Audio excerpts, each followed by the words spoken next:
Texas will hold a regular meeting at 5:30 p.m. on Tuesday, August 1st, 2017, in the City Council chambers. It's City Council chambers at 803 West Highland in the city of Alpine, Texas, for the purpose of considering the text agenda. The notice is posted pursuant to Texas Open Meeting Act, Section 55043, Texas Government Code. If you have a cell phone, please be able to turn them off. Thank you. And members of the audience will be provided an opportunity to address the council during public hearings and during action items. Please speak into the microphone located at the podium. State your name and address. If you have a petition or other information pertaining to the subject, please present it to the city secretary. State law generally prohibits the council from discussing or taking any action on any issue not included on the agenda.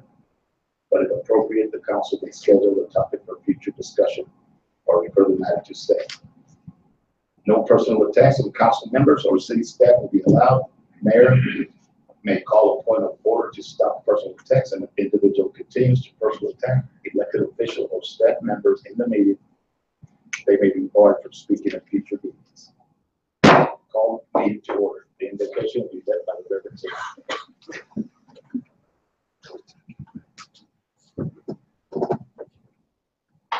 Gracious and loving God, we thank you for the opportunity you give us each and every day in Alpine to reach out and touch the lives of others. We ask your blessings upon this meeting, upon the councilman, the mayor, and city staff who are here to help lead us in a straight direction, to give us a vision for our community. We ask your blessings in the name of my Savior, Jesus. Amen. Amen. I pledge allegiance to the flag of the United States of America and to the republic which stands, one nation, under God, indivisible, with liberty and justice for all. Honor the Texas flag. I pledge allegiance to the Texas, one state, under God, one and indivisible. Thank you. This evening, we have a quorum. Yes, we do have a quorum with all 5 council members and the mayor present. The meeting was posted at 9 a.m. on July 28, 2017. Okay. Do we have any presentations, recognitions? No. Okay. And we'll go on to reports. We'll start with the city manager report. This past week, I was invited to go to San Diego, California for a Board of Mayor conference. It was very interesting, and it dealt mainly with all the border cities from Texas all the way to California. And then we talked about economic development between the two countries. We also talked about partnering with one another. Border wall came up also. One of the biggest issues was NAFTA. And I don't know if y'all remember what NAFTA is or was. It's the North Atlantic Treaty. Anyway, it wasn't, when it rolled out back in the 90s, there was a lot of issues with it. Mainly job that wasn't guaranteed for American workers, nor for the Mexican workers. And consequently, over a period of time, they came up with CAFTA, which is the Caribbean Treaty, same thing. The ones that really get shortchanged on this are the workers. I personally, in 2002, was in El Paso, and I went to visit one of my Pinaloras that was there. The workers were living in those shanty towns with cardboard boxes. Now that's subhuman, and it's not right. So hopefully this time they're still they're trying to reach peace. Like I said, there's still a lot of questions that need to be answered before we officially send a proclamation to Washington and San Diego Mayor, this with Kevin Falconer, and one, and I pronounce his name, Gastelum from Tijuana will be the ambassadors for us to talk about the NAFTA. So we met a lot of dignitaries down there. We met Earl Wayne, who's the ambassador to Mexico for California. Also, Marcela Celorio, she's the ambassador to California from Tijuana. There was various dignitaries and whatnot there. Thursday, we kind of networked, got to know each other, and then we proceeded with the meeting. Right now, this organization is kind of loosely knitted. It's not really very well organized, and that's something that we're looking at to resolve. We're looking at also perhaps having dues so we can have one person to run the organization, and he will get compensated. Now, one thing we did agree on was as far as whatever fees we would pay will be in accordance to the size of city that we belong to, because it wouldn't be fair for us to pay the same amount as San Diego or any other larger city. So that's going to be based on your population. We're going to be working on the percentage. In the next couple of weeks, we'll be communicating back and forth, sending surveys, and try to come to an agreement as to how we're going to work this out. But it's a good organization. I think it could help a lot of the border cities with commerce and improving our relationship. Also, Friday we went over to Mexico, and this was a pretty tour. I thought we were superstars because we had police escort the whole 9 yards, and people thought we were some real high dignitaries, and all snapping pictures of the bus. Didn't know who we were, but they were taking pictures. And so we met for lunch in Mexico and had again another round of meetings, and this time was with the Mexican officials. Basically, we covered the same thing over. It was pretty much all in Spanish. It was all the mayor from Tijuana is very bilingual. And so when he spoke in the United States, the same words he spoke in the U.S., he spoke in Mexico. And our mayor from San Diego, the same thing, very versed in Spanish. So they both converse the message to both sides of the party. So it was it was a good meeting. I look forward to having more of these. And I wish we could invite our economic development folks to go out there, because I think they could get a lot of input, or get a lot of input, have input in this meetings. But we should have another one next year again. But in the meantime, we'll continue to communicate via email or telephone and try to get some problems resolved. And hopefully, we can come up with some solutions to help us with economic development. I also met with Abraham Tarango from OJ, and he's very interested in getting the railroad up and running again and to improve commerce. We've got the Mennonites across the border with their produce. Right now, everything's being trucked into the Valley of Texas, but they're trying to use the train now to send some of those products up north. So that would be a big plus for us also. It also help our grocery stores nearby, maybe lower the prices. I don't know. I got the figure crossed. But anyway, it was a good, productive meeting. I think I probably spent more time in the air than in both days of the conference. Said I think I was in there for like 8 hours. I could have used Councilman Stevens' plane to get here in a quick manner. But anyway, that's pretty much what took place down there. And again, looking forward to attending another one and communicating with these folks. Did a lot of good networking. I wish more mayors would have been there from Texas. We only had 3 mayors, the former mayor from El Paso, and the mayor from Sunland City was there, and also from Presidio. But maybe next year we'll have more, a bigger group of mayors from Texas representing us, because I think it's very important for the 4 cities. Yes, sir. So Mayor, altered the road out. Trans-Pacific was already heading down that road. Right. The key is the bridge. Was there any discussion about the timing of completion of that? Because once that's done, Trans-Pacific was going to go out. Right. No, there was no discussion on it. Actually, that's what Mr. Toronto and I going to talk about, and I believe we have a representative from the Mexican Railroad going to be here at one of our meetings. So we'll discuss that. See where we're at. She discussed it a few months ago when she was here. Yeah, that's what I thought. Yeah, and so far I hadn't seen anything on it. And tomorrow I'm going to be going out to Okinata for half a day trip down there just to look at it. And we have that bridge. Yes, so you got to have a bridge first. Okay, city manager. Nothing saying we'll spend the time in the budget workshop portion.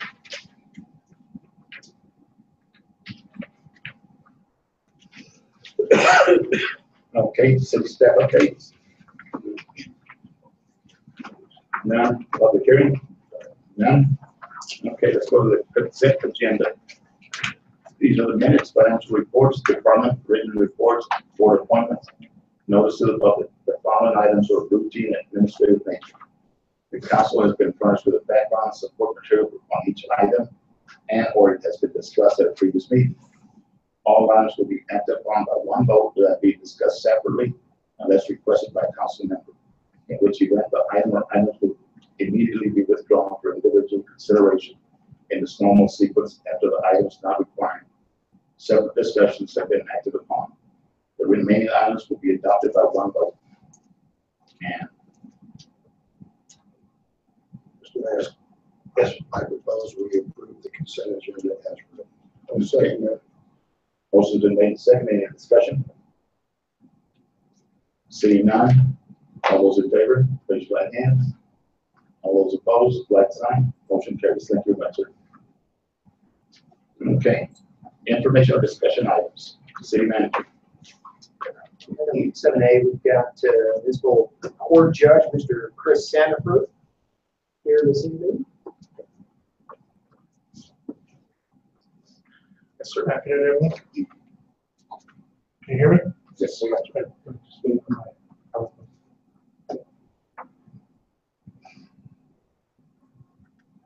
Right, and as you can see, they were actually dated last council meeting. I apologize. I was stuck talking to it. Superior Court judge. Judges. Here's the overview for the second quarter. What the numbers don't show is that we have almost completely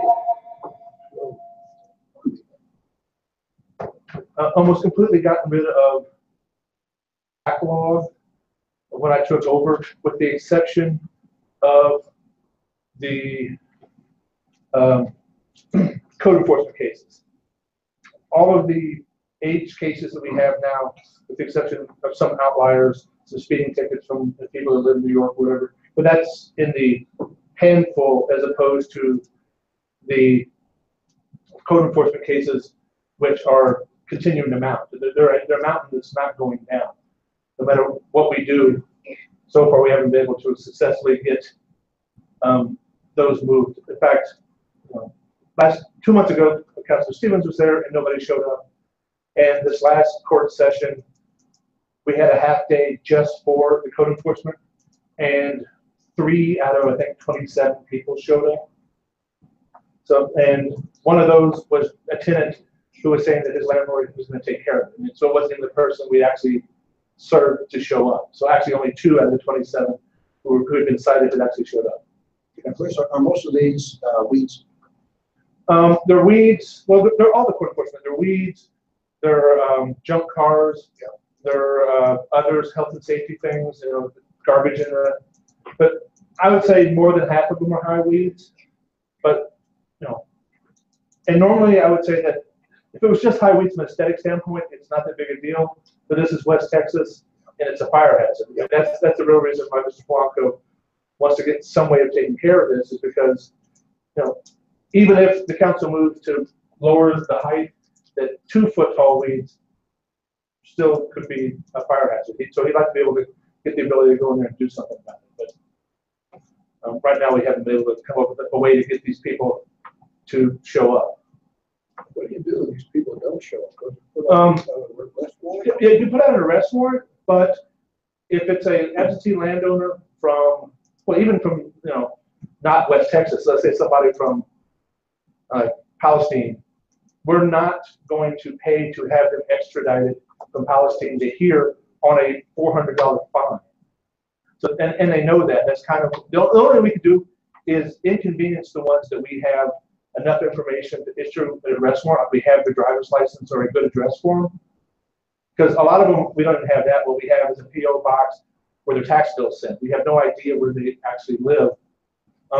We can have them picked up, they'll be arrested, they'll have to go through that, but they'll be held for like 4 hours or so and released.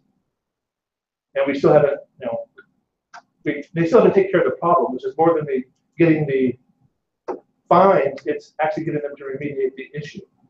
So does not our building standard commission have the authority to remediate? Only when they get to, I think it's 4 feet right now.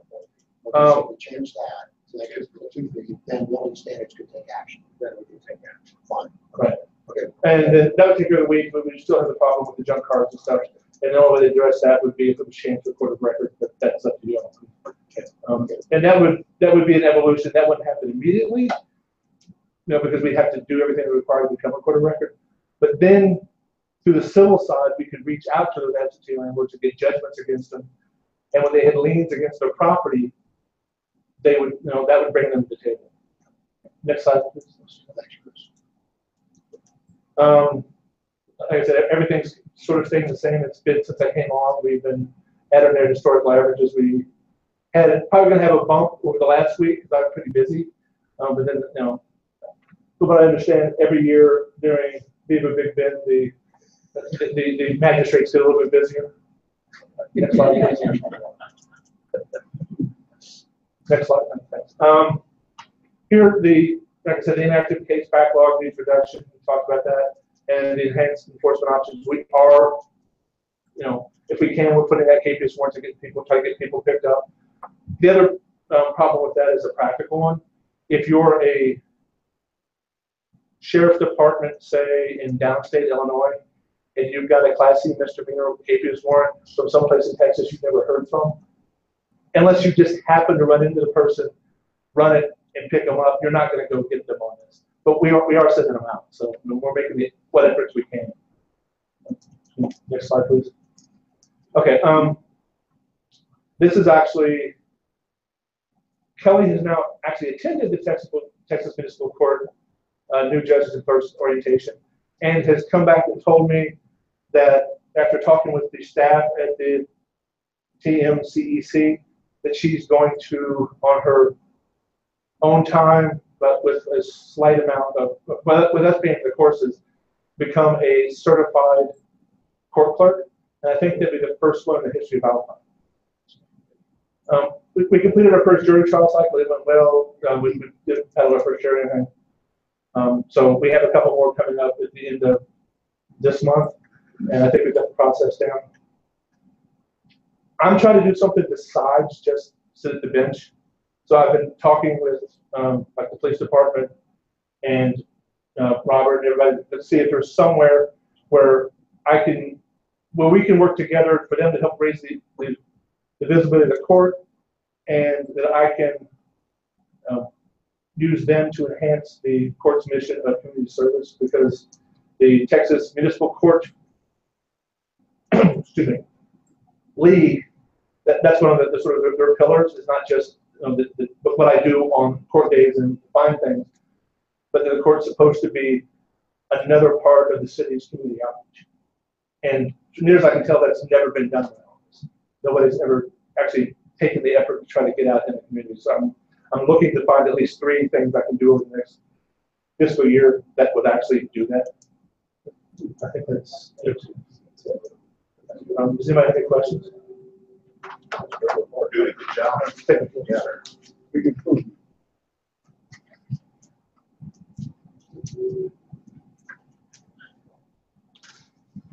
Okay, city manager. Right.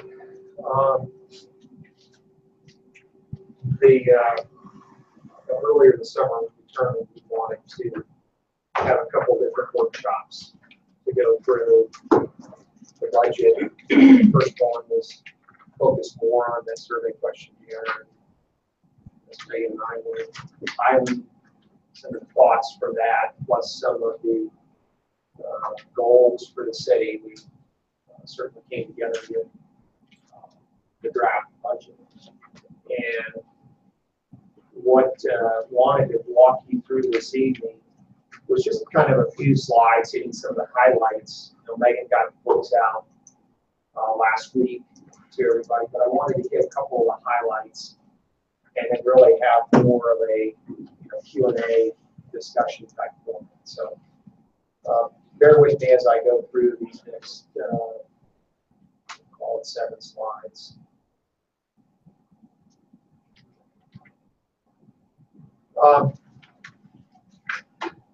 You know what? one of the things with the ad valorem, and I'll show a chart here in the next couple slides, we all know the assessed values went up this year.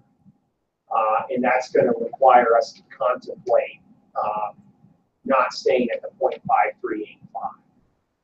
Because in order for us to stay at the 0.5385, we are going to then go over 8%, which would require us to go out to election.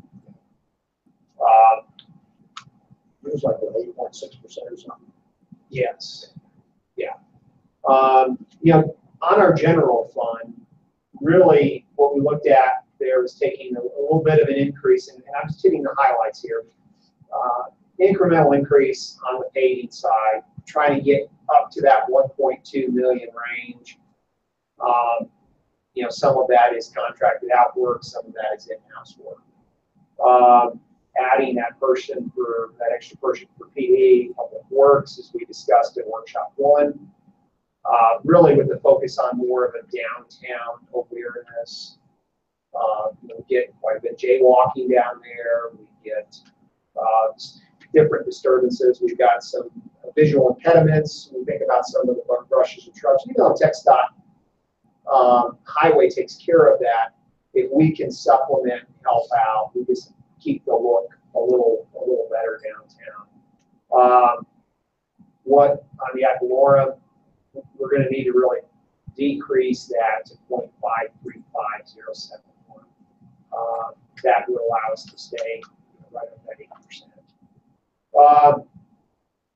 By doing that, we're really going to generate an additional $90,146.14 over what was proposed in your books. So, you know, we got the books out, and then later in the day we got it, and Megan and I kind of game plan. So what we're initially talking about are some other different facets that we would spread that 9,000. Some being the fire department, and I think next meeting might be a good opportunity for Councilor Fitzgerald to discuss some of the feedback that we've gotten from Chris Barron, who came out and did the assessment, and some of the opportunities that we have there between the city and county. Also some facility improvements. One of the things that Chris didn't mention, but you know, I cringe a little bit every time I walk into this before, because it reminds me of like Columbo or something like that. But I do think we've got some opportunity for some facility improvements there. Also on the admin building, you know, way back early in the Chuy Garcia administration, they built all these wooden desks in here and all these file cabinets. The file cabinets are cracked, for lack of a better term. And so as we work through some of the paperwork, we've got to supplement with some better filing and just some general small enhancements here. And then the remainder of the dollars we would spread out to continue to enhance the pay. Also in the general fund tab, we included salary information. Focus there was really taking that look across what Waters Consulting did in relation to average wage for employees in similar job titles. Work here for the city, how do they compare to other cities of similar size in the state of Texas? I did have to expand the search criteria to 2,000, 15,000 people instead of 5 to 10. That was to get deep enough sample set on the majority of those positions. So, you know, that probably the biggest issue when I think about salary in relation to the city is you've got some of your positions. We've been able to step up some of the positions to where they're within that average realm.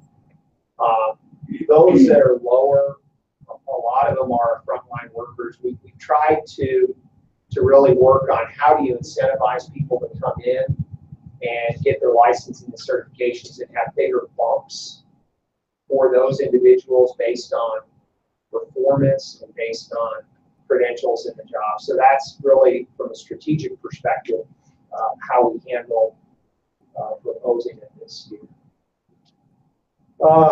Here's that kind of eye chart in relation to ad valorem. So if you look at what the effective is, and I know Councilor Stevens has explained this in the past, I've tried to explain it in the past. And basically, your tax rate is a function of what we collect this year in taxes,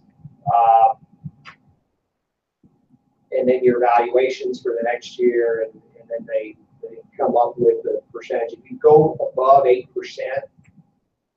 in your increase on your revenue side, then you have to go through an election process. So this past year, we established the rate at 0.5385. This year, we will propose 0.53071. So it'll be a little bit of reduction in the tax rate. Our revenues will certainly increase, but folks' tax rate will not. Kind of moving forward, we didn't do much on the revenue side relative to water and sewer. We charted a little bit, kind of looking at the last 2 years. We've had some weather, we've got some water, and of course the sewer is on the commercial side is a function of the water. On the residential side, we've got a flat rate. But we did just some ever so slight increases there. And then we took a very consistent approach to the asset rehabilitation, looked at what we were charting out in our 5-year capital plan. How do we overlay some of that? Biggest issue right now when we think about our wastewater treatment plan is how we handle our sludge out there. We have contracted and brought in some sludge pressing from an outfit that has come in a couple of times. We're really generating quite a bit of sludge out there. Our plan itself was designed more with the drying bed concept, but what happens is, like right now, when we have these consistent rains, you just don't get the drying back. So what we contemplated in what's in front of you would also require us to tap into some of that 750,000, or about 124,000. So I think that's a smart investment for the city, and Chase kind of got a handle on just our overall network and how we process water and wastewater. He sees this as really the best direction for us. That's part of what we did in the fire capital plan. So Eric, thanks. As I understand that, what that allows you to do is really dry as you go, if I can use that term. Right. So you're not going to have someone have to come in and press. You dry as you go, then you get it off to the dump. And so that's the biggest thing. You're talking about $129 capital. You're probably going to save some money out of bringing someone from the outside to do it. President? Correct. Yeah. Because every time we bring somebody in, we're looking at 35 to 40 minutes. Yeah. So the overall project could be upwards of 250,000 to do it, but we've got about 125,000 in headroom right now within the budget, so we would have to then tap into another 124,000 to change that. So that is roughly $200,000 in capital. So, yeah.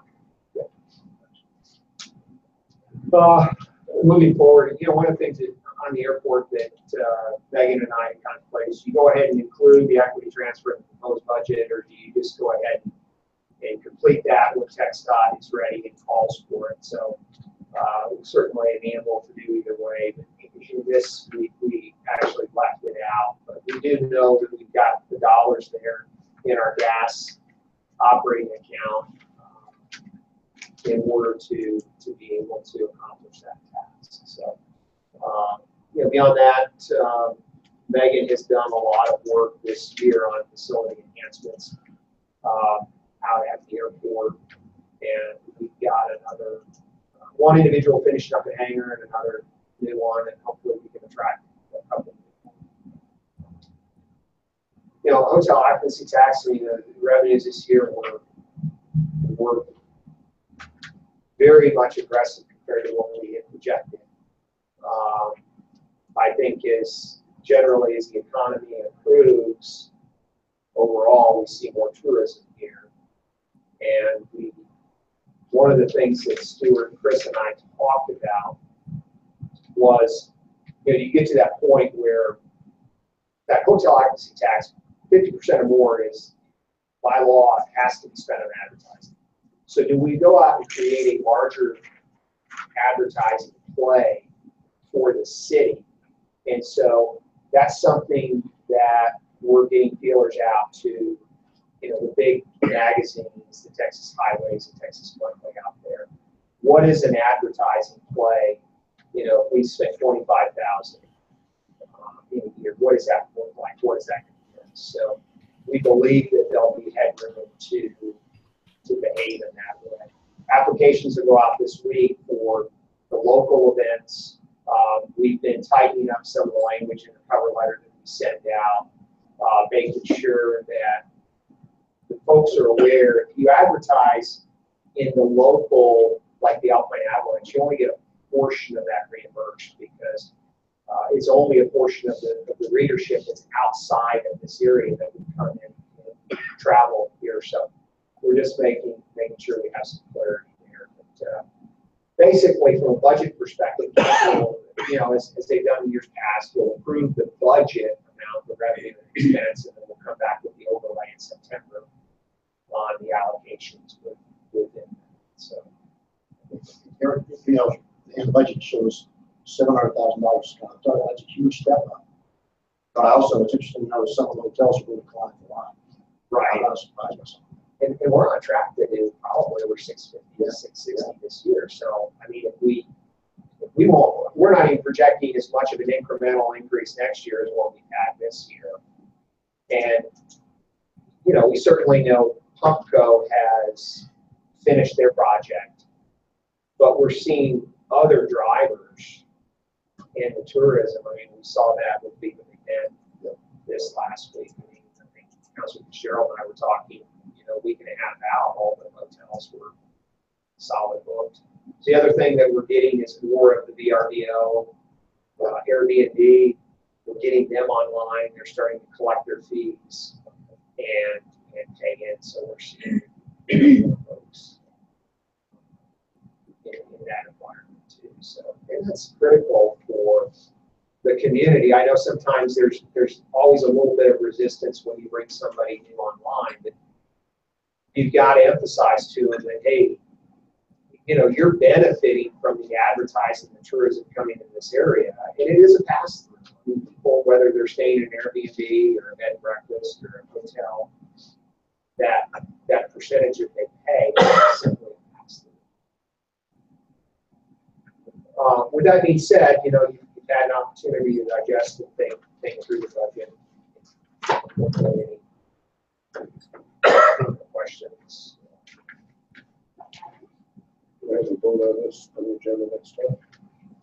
So what we've got to do is, after tonight's information discussion item, I've got to go back and pen out the management letter relative to the budget, and then we've got to pull down the exact sequencing on timing. Megan and I will get that out. It may require one special meeting. We just got to work through it and make sure, because the time between the first and second can't lapse and it's more than 21 days. So we just got to look back at those times. We anticipate to have all of that out before the end of this week. The updates that we'll make, plus my letter, come to council with a look at some dates that we would like to accomplish the approval. So as soon as we do that, we'll put the dates up this week. Yeah.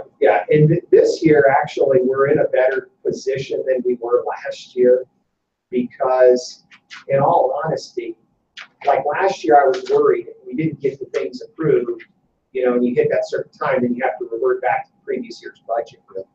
If we did revert back to the previous year's budget this year, basically what you would see would be that extra 90,000 would go away, because what we put in there originally was what we had as this year's budget. So we're not in as much of a risk. Not that we want to miss the timing on it, but the risk, just from a risk perspective, the city's not a big risk. Is it 21 days or 10 days?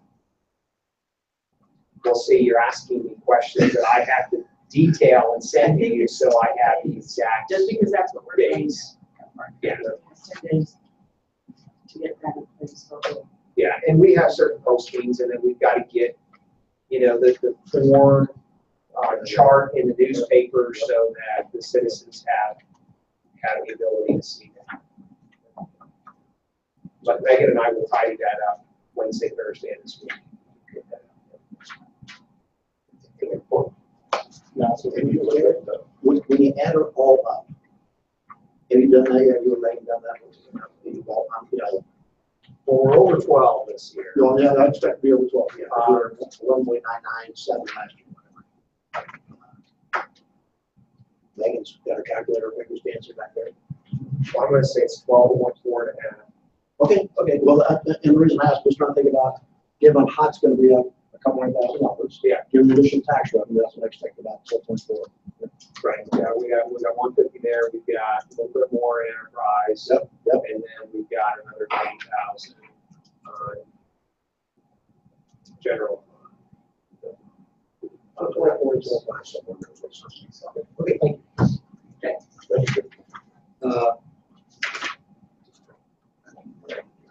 Okay. Any other questions? And always feel free to reach out to me or Megan. On the summary, you answered my question already. I didn't see some of the additional staff in the fire department. Will that show up then as you update budget? And I should ask you at the time, I'm sorry, but I didn't see that on the. So what we're really looking at in relation to fire department, and I've not, Fitz will share the write-up that came from Chris Barron, but one of the things. He's going to send me and Commissioner Garrett the final, so we go through that draft, and I'll have that printed out for you and Jay. Yeah. Tomorrow. And then certainly on 15, Fitz will be able to go over that. One of the key elements there was there's a lot of material that your current fire department owns. And so that's something that we've talked about, Fitz and I talked about. How do you get a hold of understanding the assets that are out there and shrink down to what's necessary for the fire department to size? The only way to accomplish that, in my opinion, is to have that administrative oversight person. And relatively speaking, that's not a full-time position. Okay, it's a part-time. So how do you couple that with another existing person? Chris Barron's recommendation is to look at your emergency management. Okay. He believes that is the key person to have do that. Then the question is, that's part of what Councilor Fitzgerald and Commissioner Garrett are working on, is that interlocal, so that the city and the county work together. And if you think about the gifting that Trans-Pecos Pipeline did, they did it in a way that the city and the county worked together to spend on the additional enhancements. So, and Chris Barron was totally unaware of the gift. I mean, he wasn't walking in with saying, oh, wow, one other group said it. He was walking in as the executive director of the State Fire Marshals Association saying, here's how I would see that you can make these adjustments to be, a better organization. So what we want to make sure we do is have enough funding in the budget on that administrative side, but also, the fire call side, we got the money there. We think with a stronger level of administration, we should be able to increase some of the recruitment, which brings in those extra few people. And one of the risks that we have is if we went up to 35 or 38 people, the cost to the city is going to go up as well. So you got to have that balance between how many people do you need to run the fire department.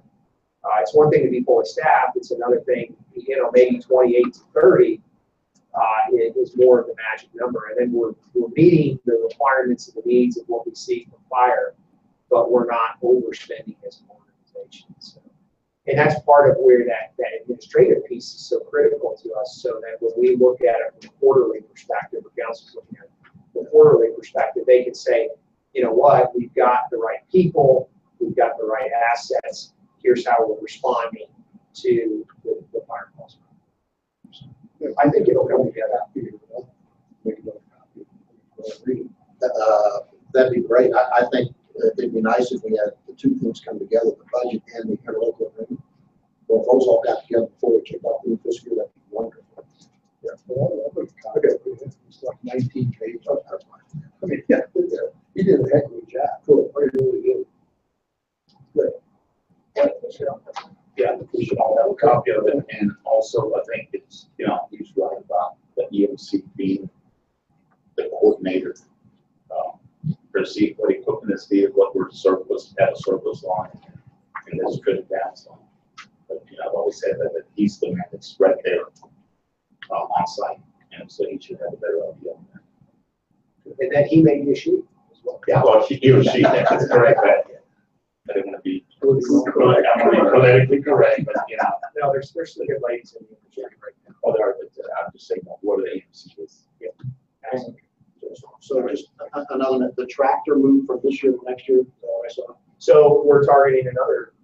Another one. Yeah, we're in the process of finalizing the order on the work, and then bringing another piece of equipment as well. That blue one that we've been keeping as a backup is I know. just not. And, you know, we do have, as much as we talked about, do you tear down some of the parks? The reality of it is there hasn't been specific action taken on them. And, you know, if you look at, like right now, we're getting down in the creeks again, and we've got a couple areas that, you know, we've got a lot of mowing in the city. Ton of mowing. The other thing, just for all of us to look at, I was interested to see what our service reconnect fees are in the city, how much we collect.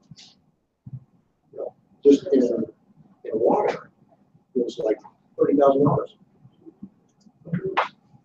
Well, one of the other interesting things, and I'm glad you brought up service reconnects, because when we disconnect and reconnect, it can get rather fun in the front office.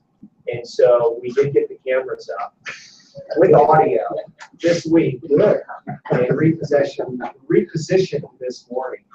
And we did leave we put additional dollars in for this next year. We got 11 deployed now. And so the idea is, if this is effective, you can deploy some more cameras across city property. And two of the 11 have audio, and that is specific for the customer service. It's not just us working with our own employees, it's also looking at customers and keeping them honest when they come. Anything else? No, I'm good. That's good. Okay. Let's move over to the action items to be accompanied by 30-second effects. Include where funded coming from, developable action items limited to 10 per meeting. Citizens are allowed to comment limited to 3 minutes. At the lead called upon by the mayor. Citizens are required to state their name before to click say aside. Priority will be given to those citizens of Alpine and those who own business or property in the city. Individuals who do not live in or own business or property, citizens will be allowed to speak to this time of day. See anybody raising their hand? Okay, just go through. Ready, let's go down to city council member comments, and we'll start with Councilman Steve. That's me. That's you. Great, Sarah, great again, Megan, on the budget. I know this is a non-trivial thing to work through. A lot of red tape on the book, and I think as always, we're going to spend some time helping them understand between the effect of what's happening on the tax rate, because so many people are affected by the changes in taxes and what it does for the budget. And so we'll have to do some screening. I'll talk about that on Thursday on the radio show. Help that process go. Chris, thanks for at least help on the side. We'll work that. Okay. So that's it. I want to extend kudos to finance director and the city manager. This is a piece of work. It's very, very professional. And I think they've obviously put a lot of time and effort into this thing. It should be appreciated by all of the citizens. Congratulations. Very good. I too want to thank my Megan and Eric for the work that they put into our budget. It's tedious and it's very detailed. It was a good job.